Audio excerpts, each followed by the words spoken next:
to this new session of Digital Media India Conference.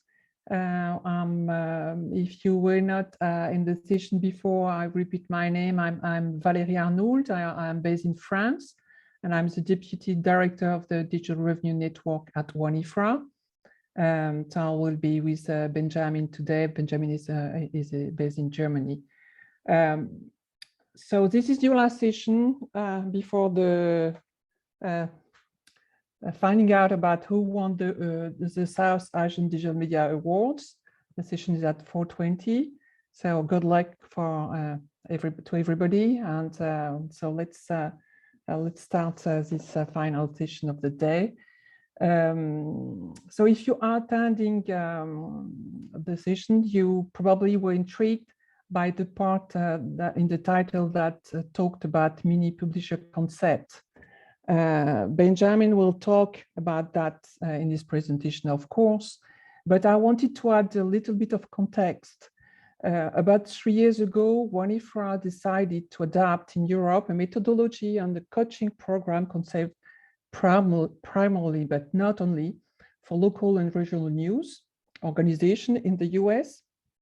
The program is called Table Stakes, and the objective is to help drive digital revenue growth by refocusing on audiences, not the general audience, but audiences. And this is really the topic of Benjamin today. So I'll tell you more about that. So this program is a collaboration of WAN-IFRA and the Table Stakes architect Doug Smith, and it's been done in partnership with Google News Initiative Digital Growth Program. If you wonder, Table Stakes is a poker metaphor. It refers to the amount of money a player must bring to have a seat at the table. In this case, it's 7 table stakes that we define as essential skills required for news media to thrive in the 21st century. It's a very interesting concept, and Kölner Stadt-Anzeiger is one of the 60 companies that have participated to the program since the implementation in 2019. And so working in mini publisher mode is one of the 7 table stakes, as you'll find out. I will be adding in the chat box some links to free resources. We have a website, and we have reports, and it's free for you. So if you want to download them, you are very welcome. If you want to discover the methodology. So our guest today, as I was telling you, is Benjamin Quiring. Is the head of editorial development at Kölner Stadt-Anzeiger, a news brand that belongs to the Demand Group in Germany. And the group is based in the Rhineland region that some of you know because it's the region where you have very big cities like Köln, Bonn, or Düsseldorf. So and there are fantastic carnivals as well. So for the cultural part. So in his work, Benjamin focused on new digital products and workflow. And well, I'll stop here. I've talked too much already, and I'll leave to Benjamin to continue on with his beautiful presentation. Over to you, Benjamin. Yes. Thank you, Valerie, for the lovely introduction. I think everything is said. I'm going to talk about audience engagement insights and miniature publisher teams. I will share my screen now and hopefully you all can see my presentation. Perhaps you cannot, Valerie, if you can see the presentation. You are muted, it's Valerie. Fine. It's okay, fine. Perfect. So like Valerie introduced, said in the introduction, we took part in the Table Stakes program, and to be honest, 2 years ago we were thinking about one big audience. all the readers our newspaper has were thought the same, to be the same, to have the same interests, to have the same problems, to have the same needs. And what we learned during the table stakes program is to change that, and that we tried during the last 1.5 years.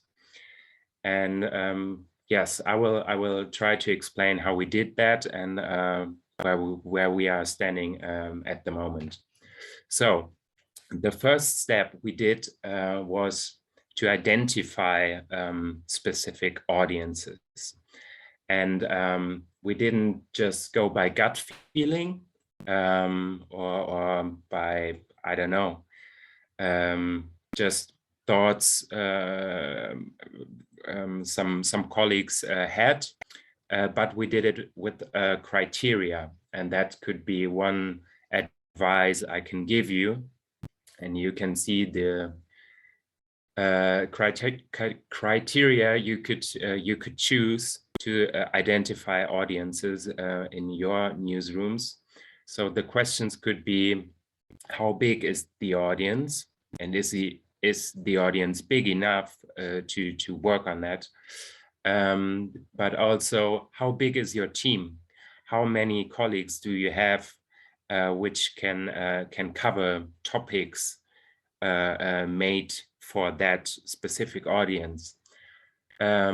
Really important point is the passion in your team. Is your team passionate enough to report on the topics the audience needs? Can you serve your readers in the audience? And of course, if you have a digital subscription model, how willing to pay for your articles and topics is the audience? And one of the main guiding questions we learned in the table stakes program is, what are the interests, what are the problems, and what are the needs of the specific audience? And what we can see right now, almost every day, is if you focus on those 3 questions every day, you will find every day good good ways to cover stories for the audience. But also you should think about the channels and the timing. So one question beforehand could be, on which channels is the audience you are writing for or you are reporting for present? Is it your website? Is it are they more likely to read newsletters, or are they more in social media, on, I don't know, on LinkedIn, on Facebook, on Twitter, or wherever? And if you focus on and think about those questions beforehand, you can get really good a really good understanding of your potential audiences. So what we did is we implemented some miniature publisher teams in our house. They are called audience circles. So the blue ones on the slide on top are already implemented. So we have one audience circle focusing on school, because of course somehow because of the pandemic, what we could see is all the families and all the teachers were struggling with restrictions, and is the school open or is it closed? What do I have to do if my child has COVID, etc.? And so this audience circle got a really big boost during the pandemic. And yes, so the people we want to attract with our school topics are teachers, parents, and pupils. Yes. Next audience circle we implemented is called living and housing. And we want to reach real estate owners, renters, and buyers because I don't know how the situation is in your cities, but there's less space for people to live in the big cities, and it's getting more expensive every day. And so we already knew because of our numbers that there's a huge interest of people living in and around our city, Cologne, about this topic. Where can I get a new flat? What do I have to do to buy a house? How expensive is it? Who can help, can offer me help in the process, etc. Yes. Third audience circle is a kind of classic one. I think almost every media company has it with a different name. We are focused on restaurants and are addressing food lovers, couples, or restaurant owners. So, for example, today there will be the new, Valerie, you have to help me perhaps, but the new stars for the restaurants, how are they pronounced? Guide Michelin? Guide Michelin. Yes, yes. And yes, so we are covering today, for example, if there are restaurants in our city getting a new star for their restaurant, or if a restaurant is losing one and why. Yes. And some weeks ago, we implemented a new audience circle, which is called Crime, and it's covering, it's addressing the general public or crime nerds or local inhabitants. And it's covering stories like cold cases or big crime stories in the past and how they developed and what the police did and what justice did and stuff like that. So yeah, we just started it, and we are thinking about or already planning 3 more audience circles. One university, as you can guess, students, speakers, and lecturers. Cologne is a really big student city. So we have about 50,000 students living in Cologne, and they all have, remember, they all have problems, interests, and needs. And perhaps we can find stories for that. Then we are thinking about a new in Cologne audience circle, as you can guess, too, for people which are new in the city. What do I have to know? Where can I go? Which restaurants are open at the moment, etc. And of course, the last audience circle we are thinking on about is go green. So climate change. How can you change your life? How can you go to work without your car? How can you share stuff instead of buying your own, I don't know, vacuum cleaner or things like that? Yes. The next slide shows how the audience circles are working. So we still have our normal, I call it normal units, but we have our normal units like the Cologne unit, the economy unit, and the politics unit or leisure time unit. And they do their normal daily business. And over the units, we created those audience circles, and several colleagues of each of those units are working together on the audience topics. Yes, so that's just a structural organization thing we did. So, Benny, when you say they're working together, they're making sure that they serve those audiences with specific content, right? Yes. And yes, and they are working with you and other people, other colleagues, to make sure that they also have a feedback on what's working, not working. So in that unit, you don't only have journalists. These people like you on the development side, there are data people. Yes, true.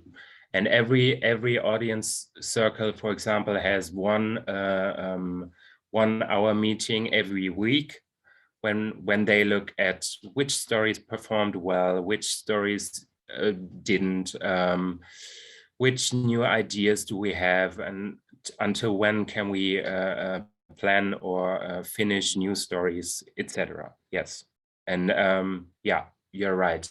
Not and just job. Yes, and you have objectives. I mean, this explains a little bit the mini publisher wording.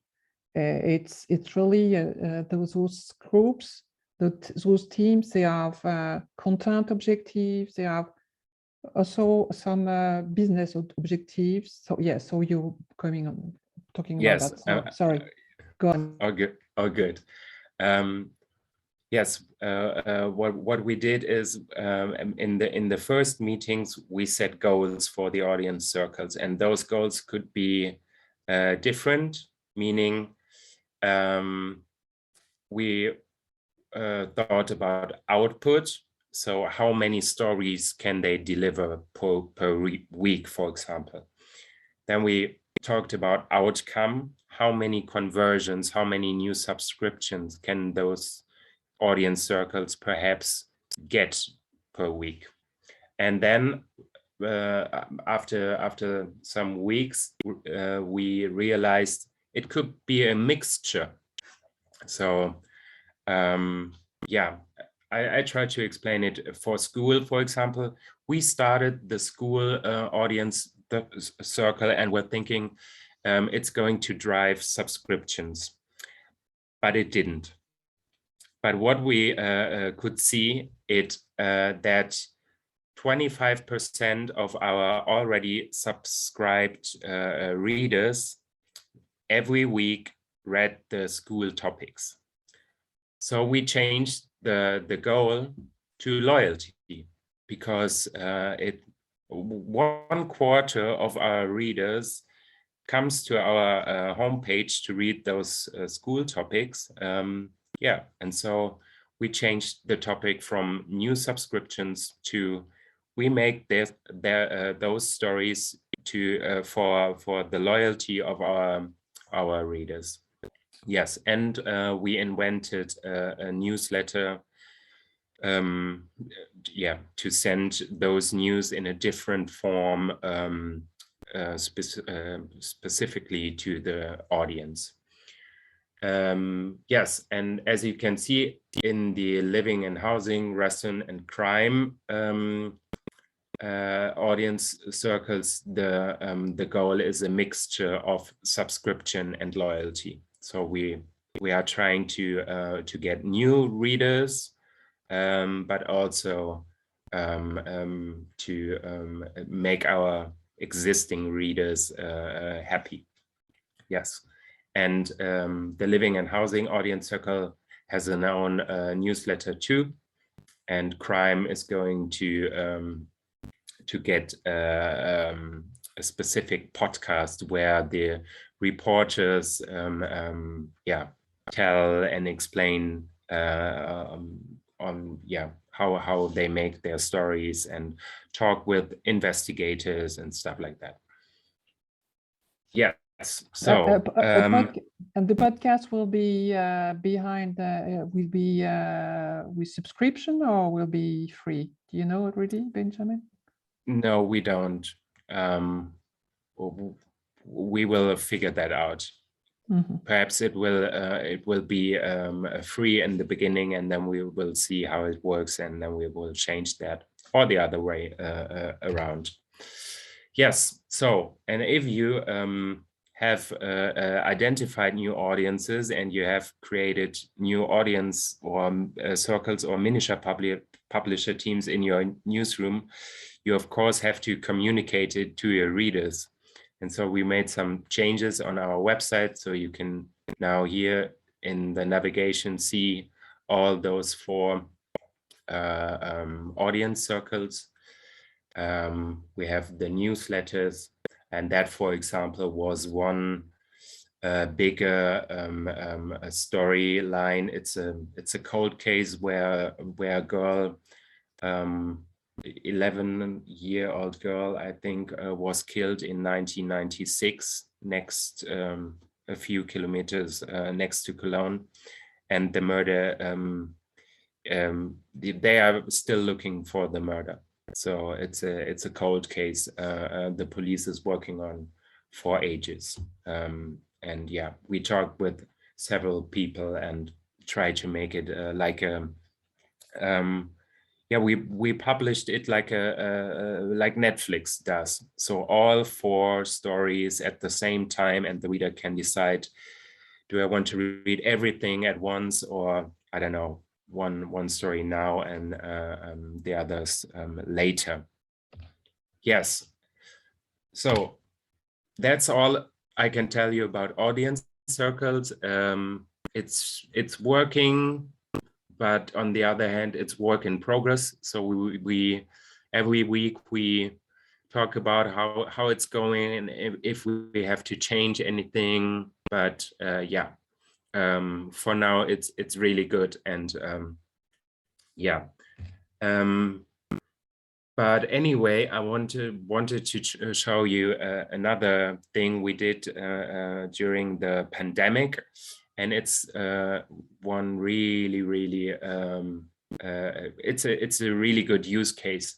So I want to quickly show you our COVID rule guide, which I invented with 2 colleagues, and what we noticed is that there was a constant change in the COVID restrictions and what you were allowed to do, and if you are vaccinated or not, and blah blah blah.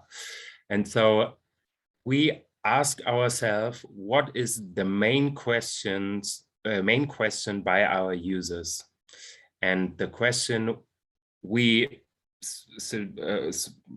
were thinking about was, what am I allowed to do at the moment? And so we changed the story the other way around, and the idea was to make a guide which directly gives you the answer: you are allowed to go to the cinema or not. And yeah, we used the tool Typeform. Perhaps you know it. If not, you can check it out. There's a free plan of Typeform, or you can buy a paid version. We bought the paid version because it was getting through the roof, and yeah, we needed a paid plan. The preparation was 2 days because there was a 16 pages PDF file with the rules by the government, all text, 16 pages. And yeah, we had to study it and to make arrangements. And then we used Typeform, and it worked like this. We had an article. Here it's written, working, sports, carnival. What are you going to do? Here you can find the COVID rule. And then you could start the rule, the guide here. It started like this. And then you could press the start button. And the first question we started with is, what is your vaccination? What is your state of vaccination? And then you could choose. You are vaccinated once, you are vaccinated twice, you are vaccinated 3 times, or I don't know, you had COVID before, but you are healthy again and stuff like that. And when you chose here, you had the second question, am I allowed to go, I don't know, to work, to meet friends, to go to clubs and to go shopping, etc. And after you chose the second answer, you got the rule. And for example, that one was 3 times vaccinated,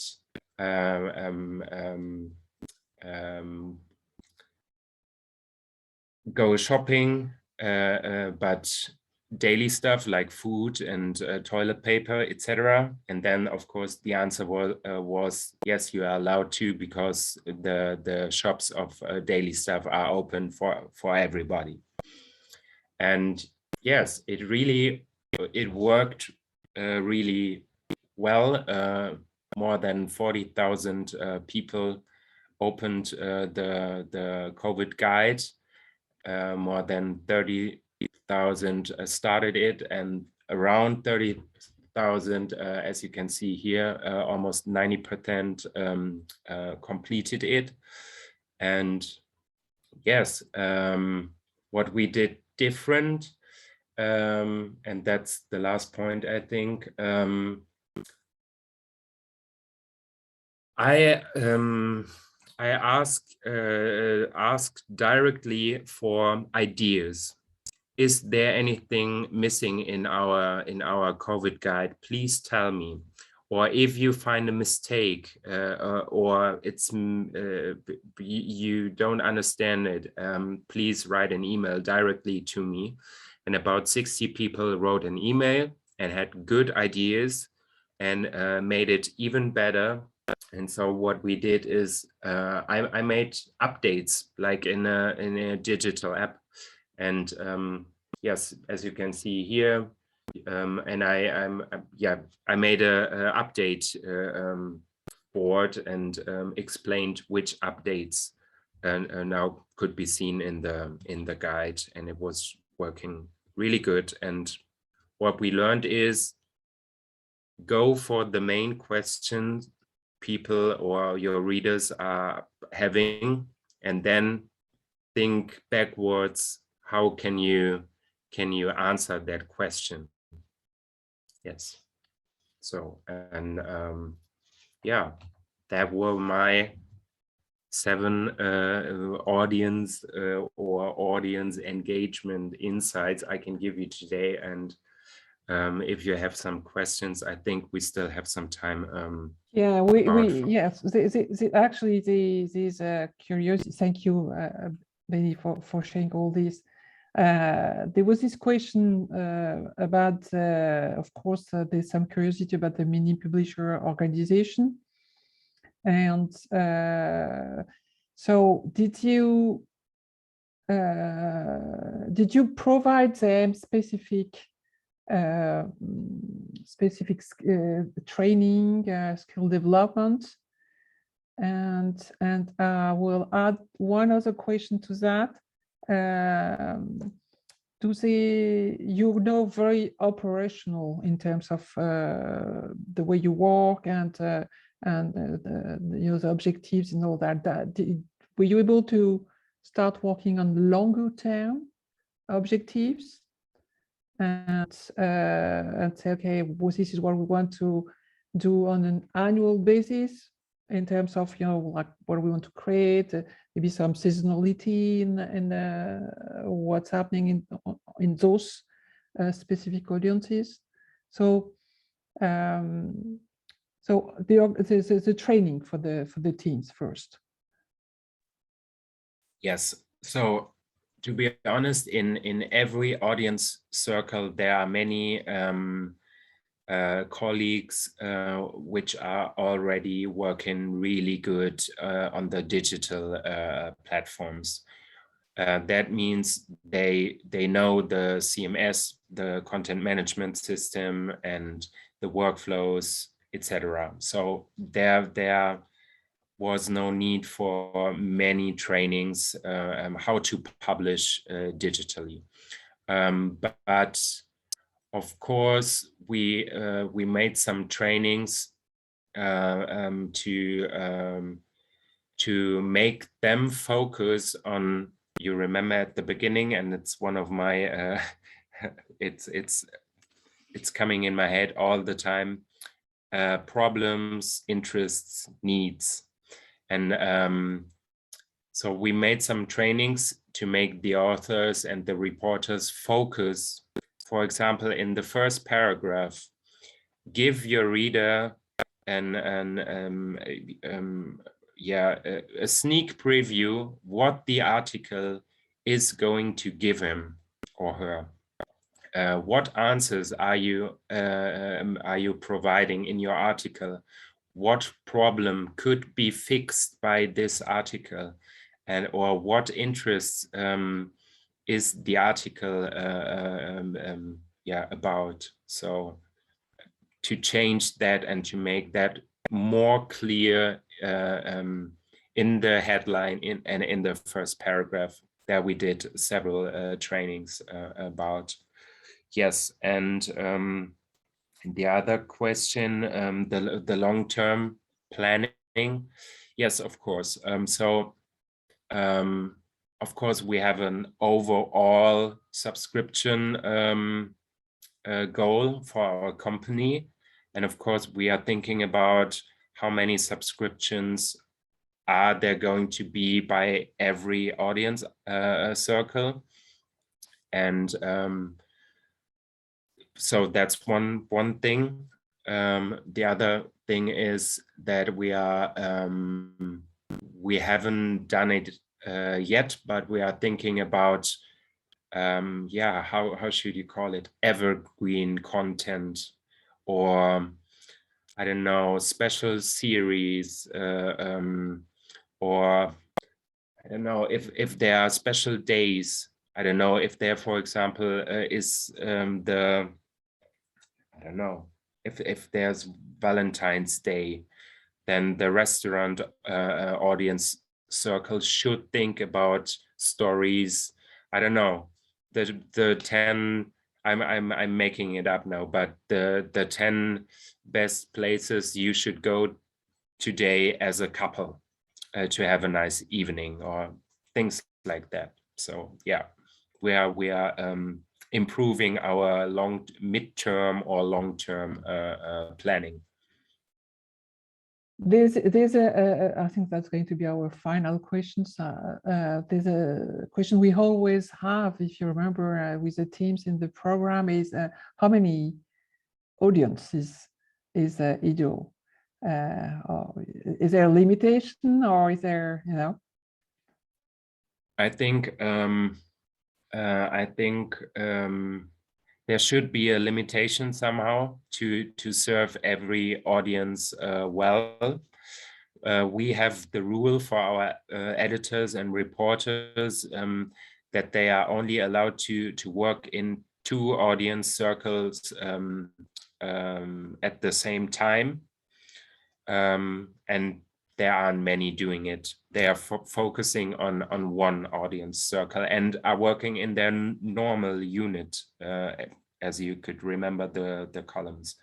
And what we are having in mind, and we will see how it works out if the pandemic is over one day, but perhaps then we don't have a school audience circle anymore, because school is running the normal way and there are less questions and less problems, etc.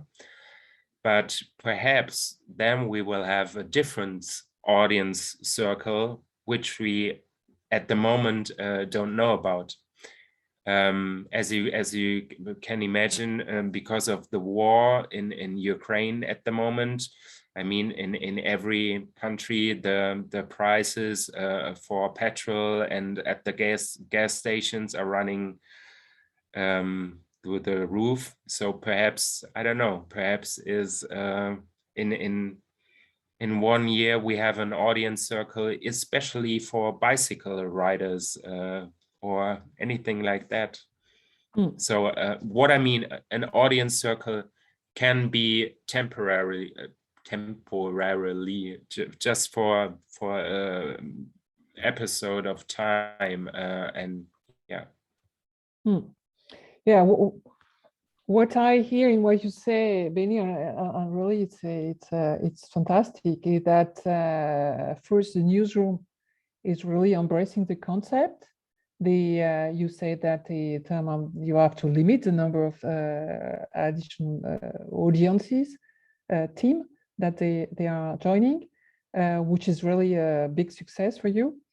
And that's then you have this again this flexibility, and I believe that it's probably new that you can start something, stop something, start something new, and have the flexibility to do that, which is, you know, really great as well.